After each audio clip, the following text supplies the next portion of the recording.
You are not named in the will. You're just the child they kept out of pity." Those words echoed through the boardroom of a long-established nursing home in Charleston, just as everyone was preparing to sign the documents transferring ownership. I didn't stand up, I didn't leave, and I didn't defend myself.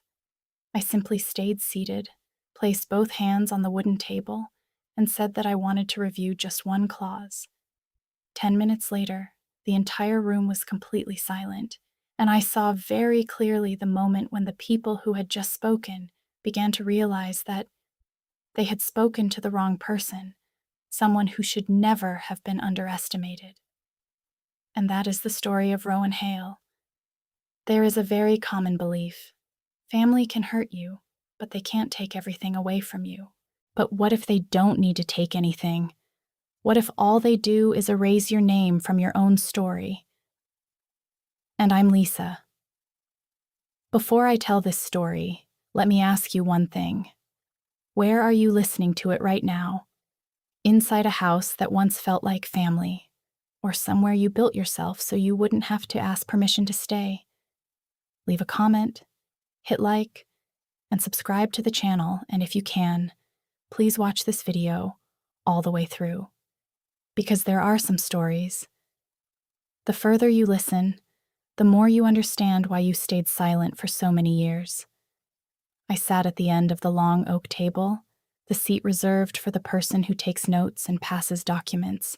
In front of me was a glass water carafe, 2 pens placed neatly side by side, and the thin folder I had brought with me that morning. On the wall hung a black and white photograph of the building taken in 1938, when the nursing home was still a small brick house by the Ashley River. Charleston likes old things like that. My family does too. My stepfather stood at the head of the table, adjusting his tie out of habit whenever he was about to say something important. My brother sat to his left, flipping through the papers with the ease of someone used to signing on behalf of others. When the secretary handed me the attendance confirmation form, I signed quickly, my handwriting clean and precise. I'd done this for years. Only today, they had decided to finally call my role by its real name, an outsider. "You should be grateful you're even allowed to sit here," my brother said, loud enough for everyone to hear. No one corrected him. No one objected. I set the pen down and felt the cool surface of the table under my palm. A very small moment passed, long enough for me to hear the air conditioner restart, long enough for someone my age to know that if I reacted right then, the rhythm would break. I opened my folder. Not to prove anything, but to make sure I was looking at exactly what I needed to see. On the first page was the name of the trust fund, printed in bold, familiar letters. I had signed it a long time ago, in a different quiet room, with different witnesses. They spoke about the family legacy as if it were a settled story, one that didn't require my participation. When my stepfather nodded to signal moving on, I raised my hand slightly. "I need to review one clause," I said, my voice steady, no louder than the sound of turning pages. A few people looked over. Someone let out a quiet sigh of relief. Someone else frowned in irritation. I didn't explain further. I simply looked down at the page, at the place where my name appeared, where they had never bothered to read carefully. And in that moment, when the meeting seemed about to end, I wondered, how much did they really know about the thing they were about to call theirs? If you were in that room, would you dare believe they truly had no idea what they were holding? What do you think would happen next? Leave the word "continue" in the comments. The meeting room slowly filled again with the sound of rustling paper and quiet coughing. I was still sitting there, but my mind drifted back to a distant afternoon when I was 11 years old. The day my mother remarried, the new house smelled of fresh paint and unopened boxes.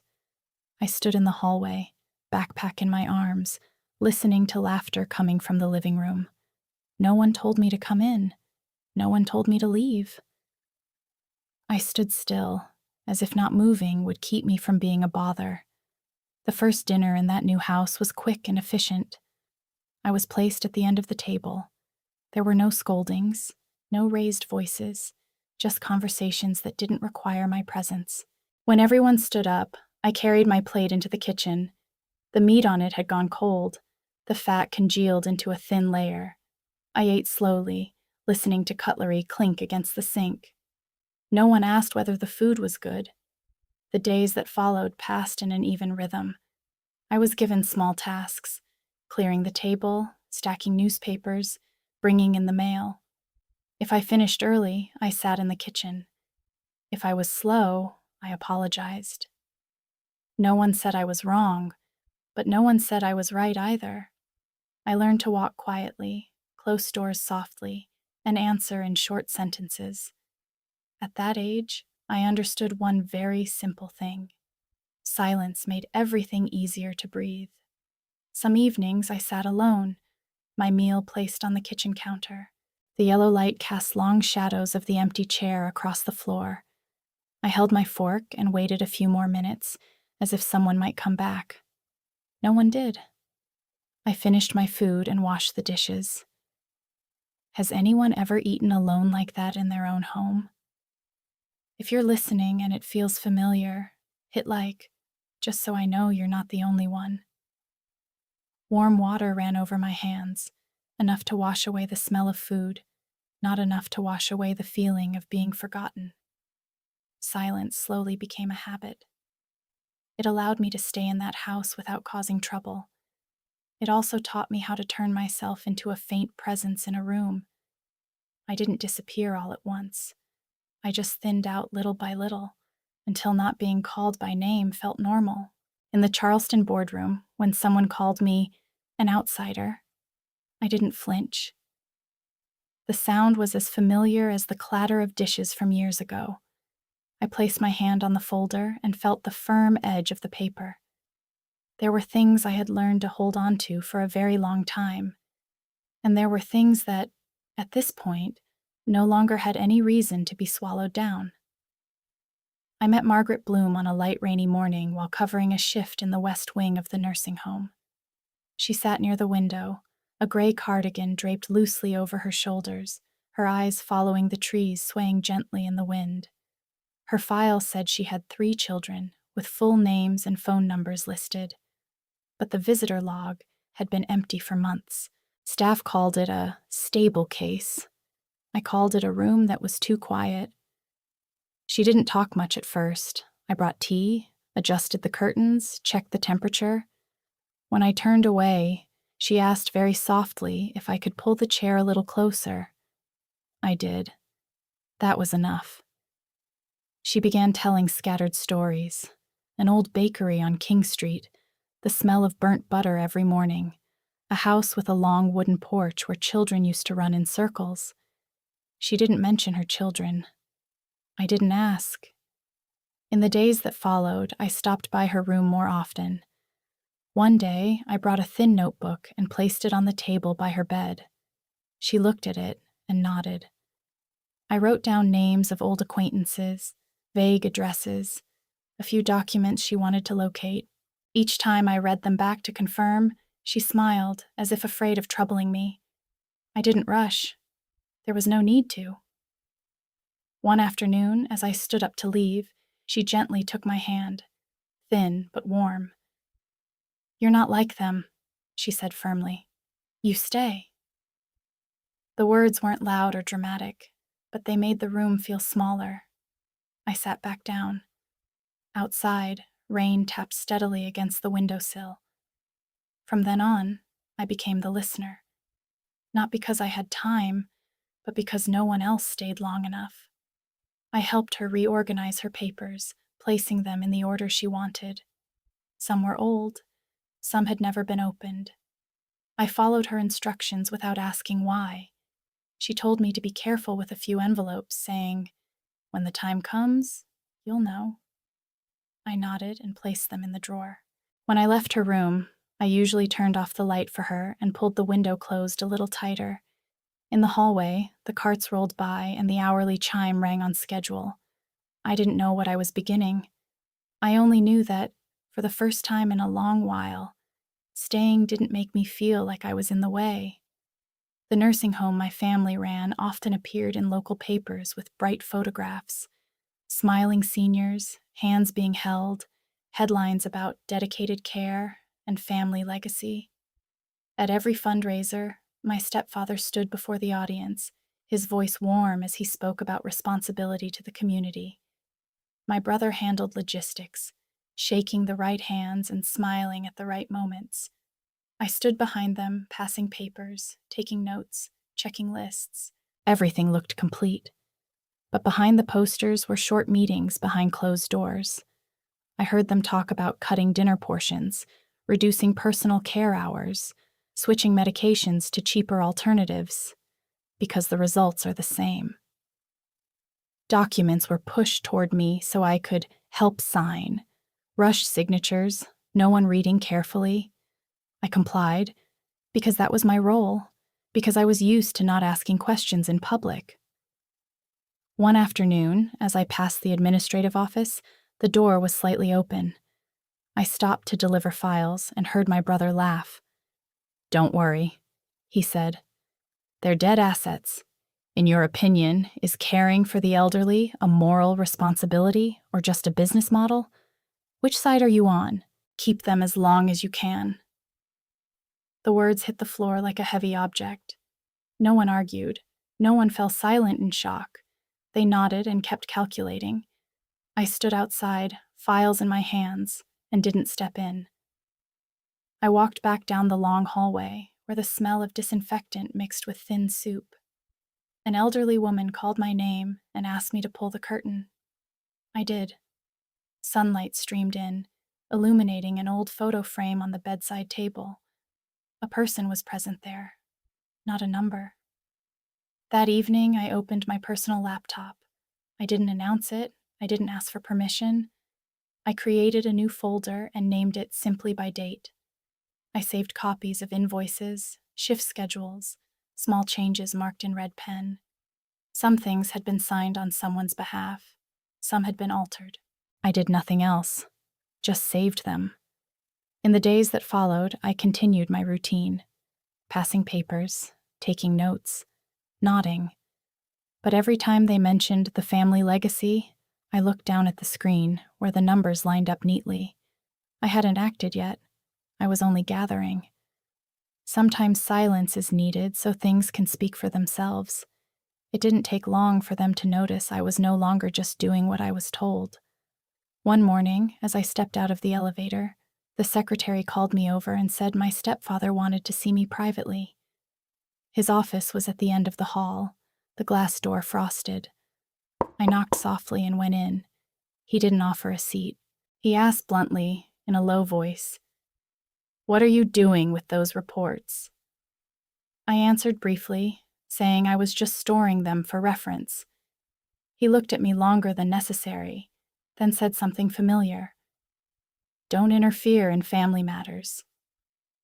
That afternoon, during the staff briefing, he mentioned my name in front of everyone. He didn't raise his voice. He didn't scold me. He just smiled and said I was overly enthusiastic, that some things were not my responsibility. People lowered their eyes to their papers. A few glanced at me, then looked away. I stood by the projector, hand on the remote, feeling as if I'd been pushed into the center of the room with no one pulling me back.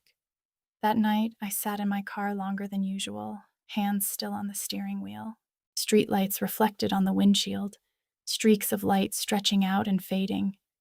I thought about backing out, putting everything back where it belonged. I was used to stepping aside. It wasn't hard. Just one phone call, one email, and a few soft apologies. I didn't do it right away. I stopped by the nursing home and went up to the familiar floor. Margaret Bloom's room was lit. She was asleep, her hand resting on the thin notebook I'd left the day before.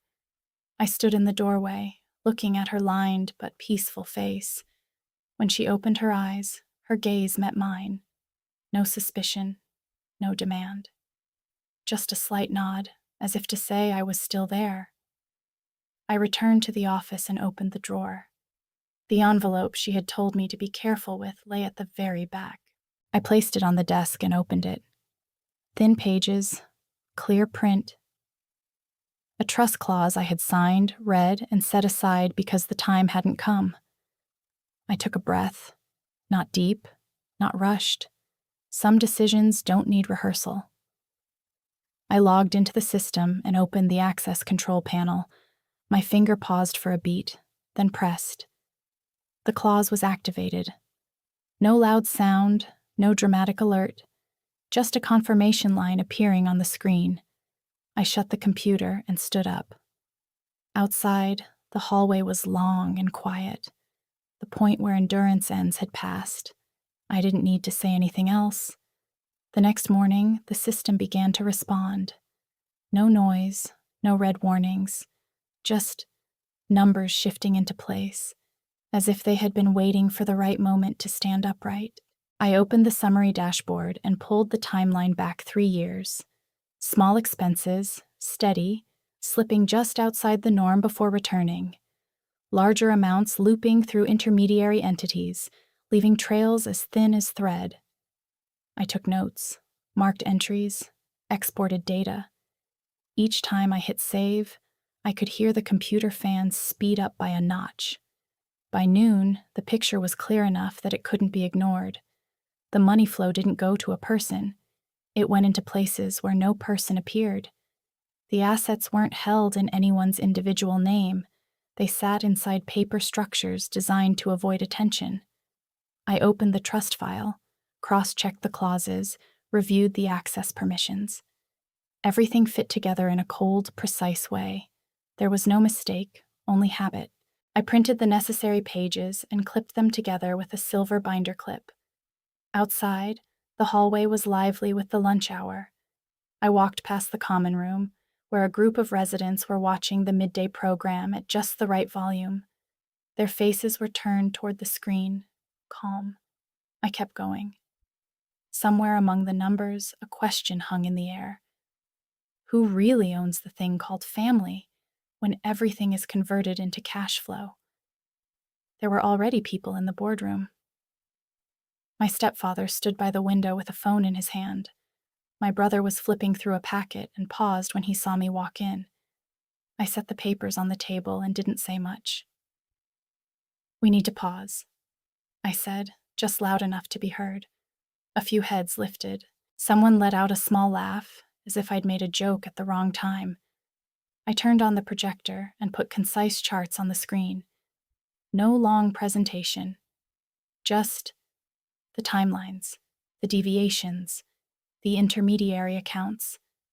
I named the process, not the people. When a question came out, I answered with numbers. When someone objected, I flipped to the next page. "Freeze the transaction," I said. No emphasis, no extra explanation. The room went quiet again, like yesterday morning, but completely different. I saw someone's hand tighten on the edge of the table. I shut off the projector and gathered the papers. There was no applause, no praise, only a truth that had just been set back into the right place. And when I stepped into the hallway, my heartbeat returned to a steady rhythm. The numbers had finished saying their part. The rest, I knew, wouldn't stay quiet the way it had before. An emergency meeting was called that same afternoon. This time, there were no polite smiles and no coffee set out. The boardroom door closed faster than usual. My stepfather sat up straight, hands clasped together. My brother leaned back, chin lifted the way he always did when he wanted to look calm. I sat down, placed my papers in front of me, and waited for them to begin. They didn't waste time. The accusation was thrown out cleanly. I had influenced the elderly. I had used their vulnerability to interfere with the system. Someone used the word manipulation as if it were a conclusion everyone had agreed on in advance. I listened without interrupting. When they finished, the room held a brief, empty space, long enough for someone to take a deep breath. They demanded my access be revoked, cut off from meetings, cut off from every process. A proposal was pushed toward me, bold print at the bottom of the page. I flipped it over and skimmed it. Nothing new. The same approach, the same language, only this time they were saying it plainly. While they spoke, I saw something else. Not anger, fear.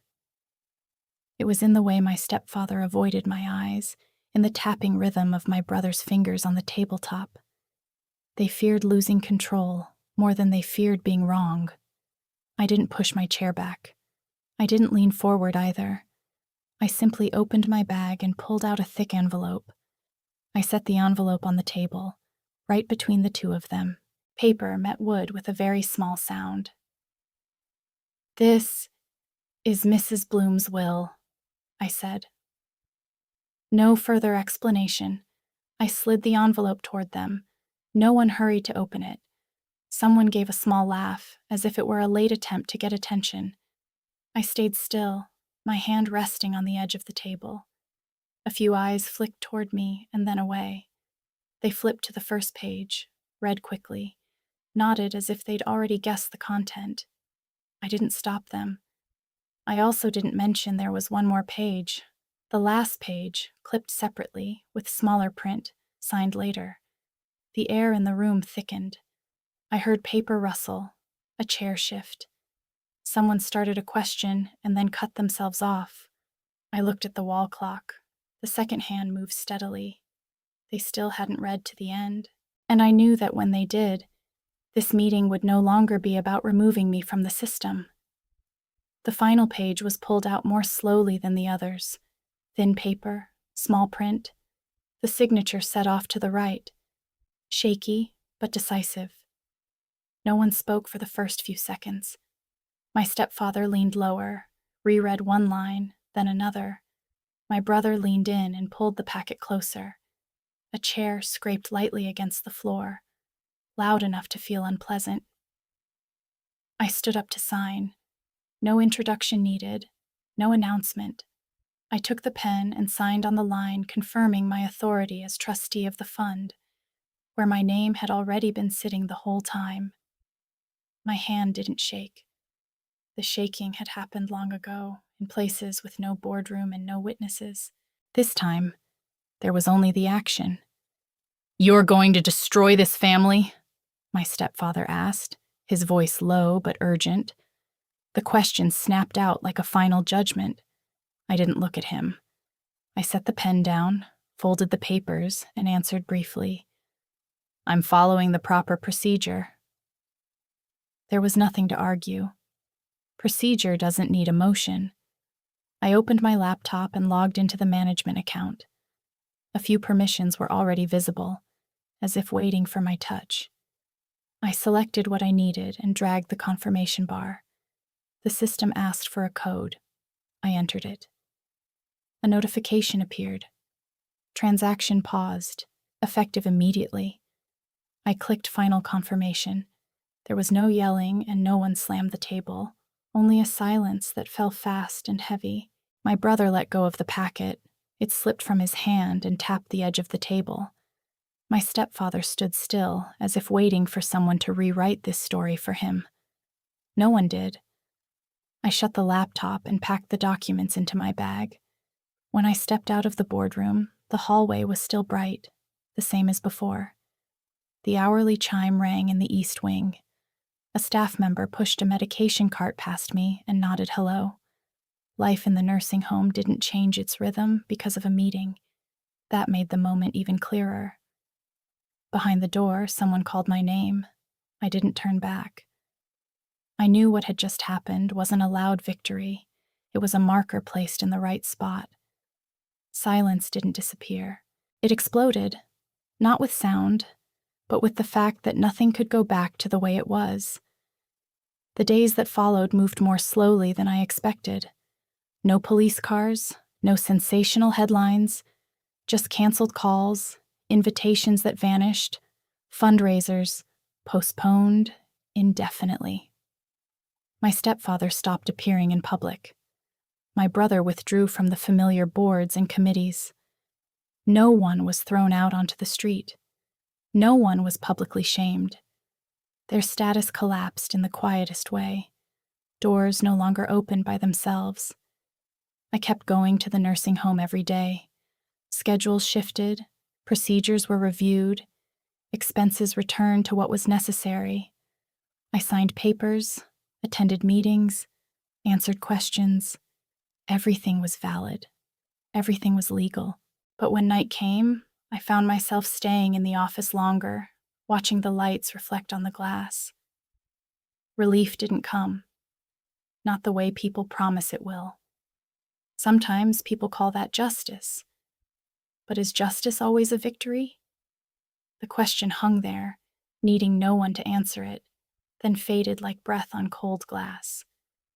One afternoon, I stood in the old hallway where the black and white photograph hung slightly crooked. I remembered myself years ago, standing at the end of the dinner table, waiting to be called by name. I remembered the soft yellow kitchen light, the cold plate of food, the steady sound of running water. Those memories didn't rush in all at once. They arrived in order, as if they'd already been lined up. I stepped into Mrs. Bloom's room. She was asleep, breathing evenly. The thin notebook on the table by her bed was filled with writing. I adjusted her blanket, very gently. When I turned to leave, she opened her eyes, looked at me, then closed them again. No thank you needed. No confirmation needed. I stayed a few more minutes, then left. Some costs aren't written into any clause. I had chosen the path without shouting, without smashing things. I had chosen to sign. It kept everything standing, but it also took away a piece of the relief I thought I would feel. Revenge didn't make me above anyone. It only placed me in a position where I had to carry responsibility all the way through. That night, I walked a slow loop around the grounds.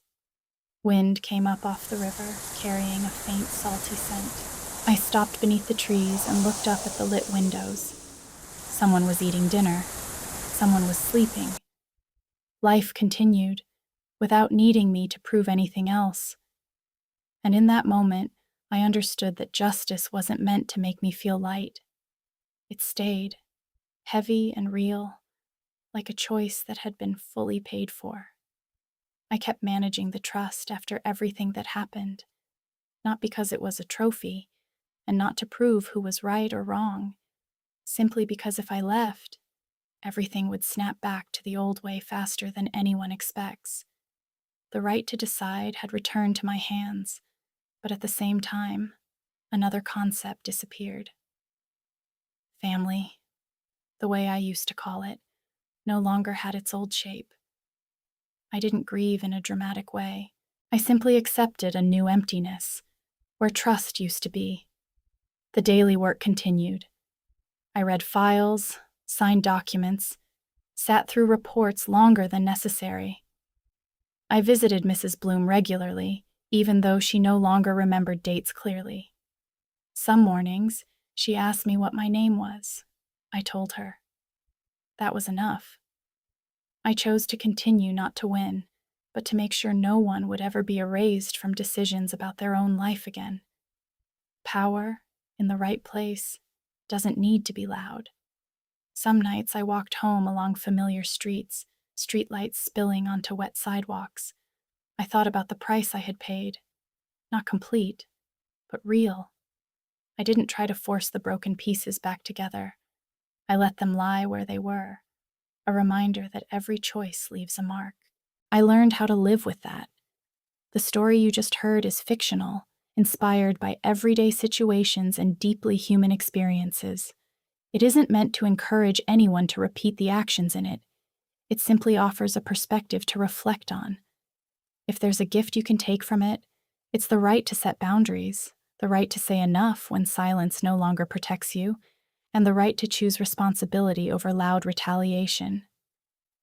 And I'm Lisa. Before you go, I want to ask you one thing. Where are you listening to this story right now? In a familiar home, or somewhere you had to create for yourself to feel safe? If this story touched you in any way, leave a comment. One line is enough. Hit like if you found value in it, and subscribe to stay with us for the stories ahead. Thank you for listening all the way to the end. Your presence here isn't meaningless. It's a choice. And sometimes, simply choosing to stay means you've already done something truly meaningful.